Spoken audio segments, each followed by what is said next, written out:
تحياتي لكل زوار واعضاء القناة في كل مكان، يا رب تكونوا بخير وفي احسن حال.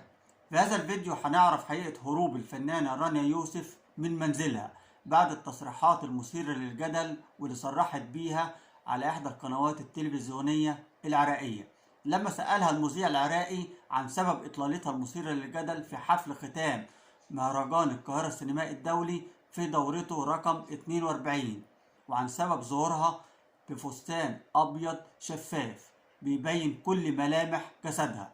ردت عليه رانيا يوسف بجملة قصيرة جدا وقالت له: مؤخرتي مميزة.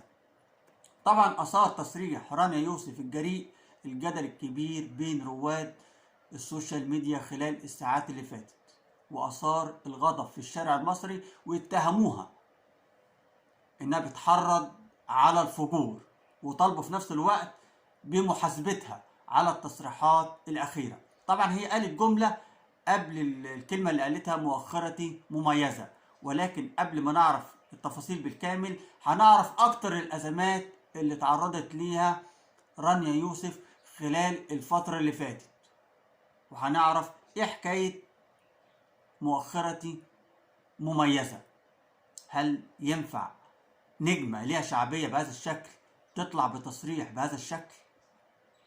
الجراءة كنا متعودين بنشوفها في المشاهد في السينما المصرية أو في السينما العربية في فترة الستينيات والسبعينيات، لكن الألفاظ دلوقتي أو الجراءة بقت في الألفاظ، ما بقتش في المشاهد لوحدها.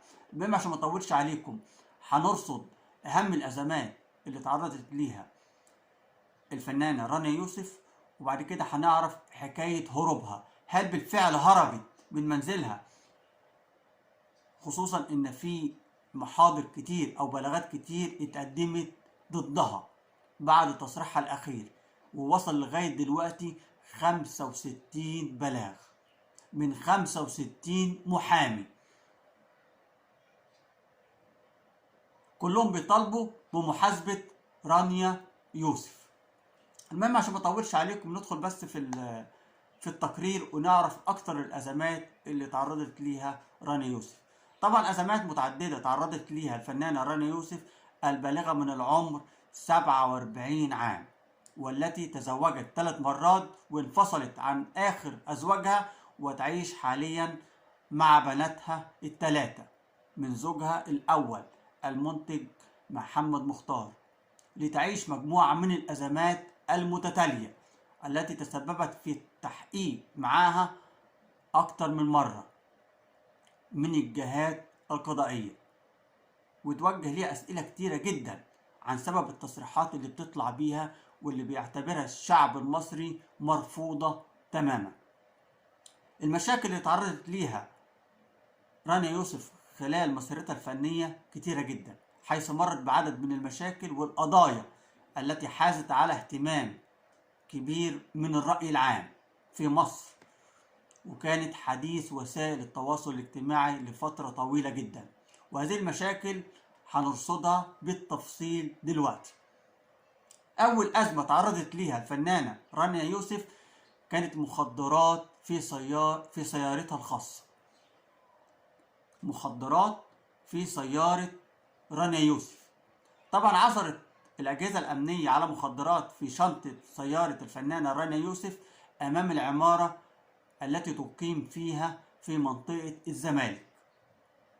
الواقعة حدثت بالضبط في عام 2013.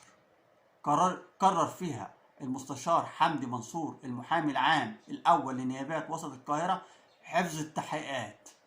تم حفظ القضية في اتهام الفنانة رانيا يوسف بالإتجار في المخدرات، وذلك في وقعة العثور على مواد مخدرة داخل سيارتها أمام منزلها في منطقة الزمالك. طب يا ترى القضية اتحفظت ليه؟ واحدة ممسوكة بمخدرات في عربيتها، القضية اتحفظت ليه؟ هنقول لكم دلوقتي. قال مصدر قضائي مطلع على التحقيق إن سبب حفظ التحقيق يعود إلى أن التحريات وتقارير المعمل الجنائي أثبتت أن سيارة الممثلة رانيا يوسف تم فتحها بواسطة مفتاح مصطنع غير مفتاحها الأصلي. كما أن السيارة لها 3 مفاتيح مع سايس الجراج، وأن النيابة بعد التحقيق تبين ليها أن مجهول وضع مخدر الحشيش داخل سيارة رانيا يوسف، ولم يتم تحديد هويته، خاصة وأن الواقعة كلها كانت عن طريق اختار من مجهول. يعني كده نفهم إن في مجهول بلغ النيابة أو بلغ الشرطة إن في مخدرات داخل سيارة رانيا يوسف، والتحقيق أثبتت إن باب العربية اتفتح بمفتاح مصطنع مش مفتاحها الأصلي، بعد كده إن كانت التهمة متلفقة ليها. وواحد مجهول حط مخدر حشيش داخل سيارتها وبلغ الشرطة. وتبين من التحقيقات انه بعد تفتيش حقيبة السيارة قامت الفنانة رانيا يوسف في تفتيش السيارة امام الشرطة بنفسها، وعثرت في جانب الباب الامامي على مادة مخدرة. تبين ان مجهول، شخص مجهول، وضعها في سيارتها باستخدام مفتاح مصطنع. طب السؤال المهم، يا ترى المفتاح المصطنع ده وصل للمجهول ازاي؟ يعني ازاي فتح العربية؟ هل ممكن ان حد ممكن يعمل اي نسخة لاي مفتاح عربية ويفتحها؟ ده مجرد سؤال، ولكن كل شيء جايز. دي كان اول ازمة تعرضت ليها رانيا يوسف. تاني ازمة، فستان بدون بطانة. طبعا انتوا فاكرين حكايته واللي اثار جدل كبير في الشارع المصري، واللي صرحت بيه رانيا يوسف وقالت معلش انا ظهرت بالفستان وكان مكشوف عشان ما كانش فيه بطانه. هو في حد بيطلع بفستان على المسرح من غير ما يكون فيه بطانه؟ طبعا الظهور اللي كان مثير للجدل اللي ظهرت بيه الفنانه رانيا يوسف اثار غضب الشارع المصري، واتقدمت فيها بلاغات كتيره جدا بسبب الفستان الاسود الشفاف. وتقريبا كل الفساتين اللي بتطلع بيها رانيا يوسف على المسرح بتكون خالية من البطانة، سواء ابيض سواء اصفر سواء اسود. دي تالت مرة رانيا يوسف بتطلع بفستان على المسرح من غير بطانة، وكانها هي قصده بالفعل ده. معرفش كانت قصده ولا ده صدفة، الله اعلم. المهم اثار الفستان اللي ظهرت بيه الفنانة رانيا يوسف خلال فعاليات ختام مهرجان القاهرة السينمائي في دورته رقم 40 جدل واسع على موقع التواصل الاجتماعي ووسائل الإعلام، قبل أن يمتد إلى المحاكم بسبب عدة بلاغات تم تقديمها ضد الفنانة رانيا يوسف. طبعا الأزمة بدأت على الريرت على ثواني، الجملة أصلا مش واضحة يا جماعة، معلش اعذروني. على الريت كاربت، على الريت كاربت للمهرجان الذي يقيم بدار الأوبرا، حيث أطلت الفنانة رانيا يوسف بفستان أسود أشبه بالمايو. وطبعا ناس كتير اتعلقت وقالت عليه إن اللبس اللي طالعة بيه رانيا يوسف مش فستان ولكن ده مايو.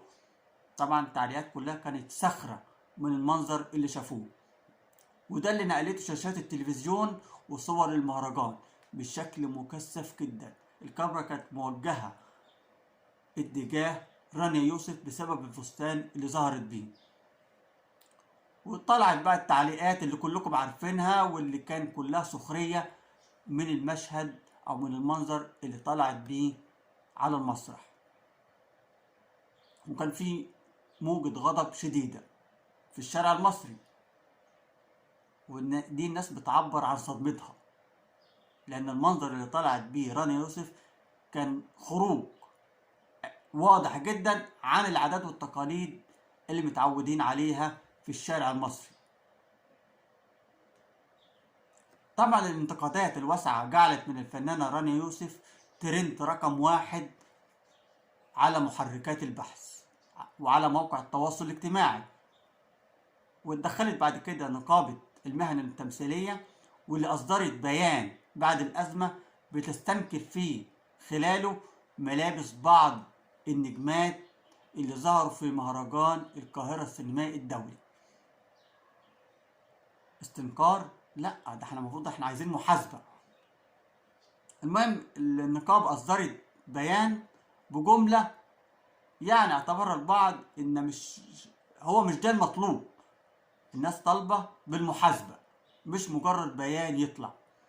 طبعا قالت النقابة في البيان المظهر اللي ظهرت عليه بعض النجمات في المهرجان لا يتوافق مع تقاليد المجتمع أو مع عادات أو تقاليد المجتمع المصري وقيمه وطباعه الأخلاقية، الأمر اللي أساء لدور المهرجان والنقابة المسؤولة عن سلوك أعضائها. وبعدها طبعا اتقدم عدد كبير من المحامين ببلاغات ضد رانيا يوسف. ما مش هطول عليكم، احنا عايزين ندخل في الموضوع الأخير والتصريحات اللي أثارت جدل كبير على التلفزيون العراقي. تقريبا ان هي هتقدم برنامج مع مذيع عراقي مع بداية السنة الجديدة 2021، ولكن من أول ما كان بتعمل بروفة والمذيع بيسألها سؤال جريء جدا ردت عليه بالجملة اللي احنا قلناها من شوية. طبعا في مواد كتير بتنص على ان الفعل اللي عملته رانيا يوسف هتتحاسب عليه امام القضاء العالي، منهم المادة رقم 278 من قانون العقوبات، والمادة رقم 1 والمادة رقم 14 من القانون رقم 10 لسنة 1961 الخاص بمكافحة الأعمال المنافية للأداب. النقطة بقى المهمة والتصريح الأخير، طبعا أنا قلت هي قالت عبارة تانية قبل ما تقول مؤخرتي مميزة. يا ترى المذيع العراقي سألها في إيه بالظبط عشان ترد عليه بهذا السؤال؟ طبعا هي ردت عليه أول ما سألها وقال لها إيه سبب الإطلالة اللي أنت ظهرت بيها. ردت عليه رانيا يوسف قالت له مش مؤخرتي بس اللي باينة، ده كل الفنانات وكل النجوم اللي كانوا موجودين في مهرجان القاهرة السينمائي، ويمكن أنا مؤخرتي مميزة. واخدين بالكم من الكلام اللي قالته أو الجملة؟ أنا بقول لكم الجملة اللي قالتها من الأول. قالت بالنص مش مؤخرتي بس اللي هي باينة، ده كل الفنانات ويمكن أنا مؤخرتي مميزة. تصريح بالشكل ده ينفع يطلع على شاشة التلفزيون؟ ينفع يطلع في حوار؟ ينفع ان ناس كتير من المجتمع تسمعه؟ انا ما شفتش قراءة اكتر من كده. ثم المذيع بيسألها عن سبب الاطلالة، ايه دخل اللبس في المؤخرة؟ ده مجرد سؤال. ويا ترى انت كده بتعيبي او بتغلطي في باقي الفنانين؟ طب يا ترى اي من النجمات اللي هي بتقصدهم رانيا يوسف اللي طلعت على المسرح ومعلش في اللفظ وكانت المؤخرة الخاصة بها باينة؟ ما شفناش، مفيش وسائل اعلام علقت. اغلبيه الاخبار المكتوب منشور على السوشيال ميديا بتتعلق على اللبس وعلى الاثاره والكلام ده كله، لكن ما اتكلمتش على مؤخره، ما اتكلمتش وقالت الفنانه الفلانيه او النجمه الفلانيه ظهرت بمؤخره باينه. مفيش، كل العدسه مسلطه على رانيا يوسف. طبعا هكذا صرحت الفنانه رانيا يوسف بشكل جريء جدا عندما تحدثت عن فستانها الابيض الشفاف بختام مهرجان القاهرة الدولي، وجاء ذلك التصريح خلال برومو دعائي لحلقتها القادمة في برنامج مع فارس، ده مذيع عراقي على فكرة، حيث من المقرر أن تحل الفنانة رانيا يوسف ضيفة على الإعلامي نزار الفارس في اليوم الأول من العام الجديد. وخدت البرومو ونشرته على صفحتها الرسمية على موقع التواصل الاجتماعي الفيسبوك. بعدها تعرضت رانيا يوسف لهجوم كبير جدا من رواد موقع التواصل الاجتماعي، ووصفوها أو وصفوا تصريحها بالغير مقبول، انه بيحرض على الاعمال المنافيه للاداب. طبعا هو الجمله المكتوبه غير كده، ولكن انا مش هقدر ان انا اقولها لانها يعني جمله مثيره للجدل، فسامحوني مش هقدر ان انا اقولها باللفظ اللي هو قدامي، ولكن هو المعنى معروف، بتحرض على الفجور. تمام. كل رواد مواقع التواصل الاجتماعي اتهموها بهذا الشكل. لكن السؤال المهم، يا ترى هي هربت؟ بعد التصريحات الاخيره كان في اخبار كتيره منشوره على السوشيال ميديا ان هي هربت من منزلها وراحت لشقه تانية، طبعا عشان الملاحقه القضائيه. في ناس المحاضر كلها ال 65 محضر دلوقتي هيتحولوا لبيتها، فبيقولوا ان هي هربت وسابت شقتها وراحت شقه تانية عشان ما تستلمش الانذارات او البلاغات اللي هتوصل لشقتها. طبعا بعد التصريحات دي رانيا يوسف ما طلعش بتصريح وقالت ان هي موجودة او مش موجودة، ولكن هي ردت بسخرية، يعني لا قامت بالتأكيد ولا النفي، ولكن قامت بسخرية وقالت ده انا كنت مصورة فيديو امبارح عن الكريسماس، والفيديو ده مصوراه من داخل شقتي. لكن يا ترى اي شقة بتقصدها رانيا يوسف؟ يا ترى شقتها القديمة اللي هي هربت منها ولا الشقة الجديدة؟ طبعا لغاية دلوقتي الموضوع سري، مفيش حد يعرف اذا كان هربت ولا ما هربتش. حتى لما وسائل الاعلام حاولت انها تتواصل معاها ما ريحتش اي وسيله اعلاميه. كل اللي ردت عليه انا مصوره فيديو من امبارح ونشرته على صفحتي الرسميه على موقع انستردام، واسف على موقع التواصل الاجتماعي الفيسبوك، لكن ما اكدتش او نفت الخبر الهروب. يا ترى رانيا يوسف هتستمر في الازمات لحد امتى؟ ويا ترى الشعب المصري بيقبلها؟ لا. كل تصريح او كل فعل بتطلع بيه رانيا يوسف اكيد بيلاقي هجوم كبير جدا من الشارع المصري. عموما انا اسف اللي طلع عليكم، اسيبكم دلوقتي في رعاية الله، وانتظرونا في فيديو اخر.